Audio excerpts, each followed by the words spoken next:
সারাদিন যে শুধু মেকআপ করি তা কিন্তু না, রান্না বাড়াও টুকটাক মোটামুটি ভালোই পারি। শুধুমাত্র জামাই রান্না করতে দেয় না বিধায় রান্না করি না। আসসালামু আলাইকুম, this is me Sumaiya Mirza. এখানে আমি গাজরের হালুয়া করব, এই কারণে ফার্স্টে হচ্ছে কাঠবাদামগুলো ভালোভাবে কেটে নিয়েছি। আর মিডিয়াম সাইজের 3টা গাজর নিয়ে নিয়েছি এবং মেশিন দিয়ে উপরের খোসাগুলো ফেলে দিয়েছি। দেন গাজর হচ্ছে 2টা দিই আর একটা রেখে দিই, কারণ মনে হচ্ছিল বেশি গাজর দিলে আবার গাজরের স্মেলটা চলে আসবে বেশি।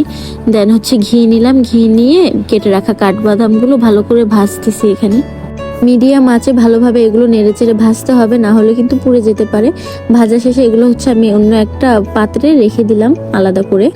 দেন আবার ঘি দিয়ে দিলাম, অনেকটাই ঘি দিলাম কারণ এখন হচ্ছে গাজর ভাজার পালা, এই কারণে বেশি পরিমাণে ঘি প্রয়োজন। দেন হচ্ছে গাজরগুলো আমি এখানে দিয়ে দিয়েছি, দিয়ে ভালোভাবে নেড়েচেড়ে নিচ্ছি। ভালোভাবে নাড়তে হবে, না হলে কিন্তু নিচে লেগে যেতে পারে বা পুড়ে যেতে পারে। দেন হচ্ছে ভালোভাবে ভাজার পর আমি এখানে চিনি অ্যাড করে দিলাম পরিমাণ মতো। আপনারা যে পরিমাণ চিনি খাবেন সেই পরিমাণে চিনি অ্যাড করলেই হবে। চিনিটা ভালোভাবে গলা পর্যন্ত আমি নাড়তে থাকবো এখানে। আর ভালোভাবে গলার পর এটা হচ্ছে ফাইনাল লুক। দেন হচ্ছে আমি এখানে 1.5 কেজি বা হচ্ছে 2 কেজির মতো দুধ অ্যাড করে দিয়েছি। আপনারা কি পরিমাণে খাবেন সেই পরিমাণে হচ্ছে দুধ অ্যাড করলেই হবে। দেন ভালোভাবে উতরাতে হবে অনেকক্ষণ ধরে, যতক্ষণ পর্যন্ত না এটা হচ্ছে ঘন একটা ভাব চলে আসবে ততক্ষণ পর্যন্ত এটা জাল দিতে হবে। দেন ভালোভাবে জাল হওয়ার পরে আমি এখানে কিছুটা বাদাম হচ্ছে ছিটিয়ে দিলাম।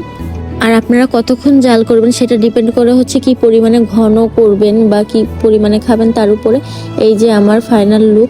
এখানে আমি একটা বাটিতে সার্ভ করার পরে উপর থেকে হচ্ছে কাঠবাদামগুলো ভালোভাবে ছিটিয়ে দিচ্ছি। আমার কাঠবাদামের পরিমাণ অনেকটা বেশি হয়ে গিয়েছিল, পুরো হালুয়াটা বাদাম বাদাম হয়ে গিয়েছিল।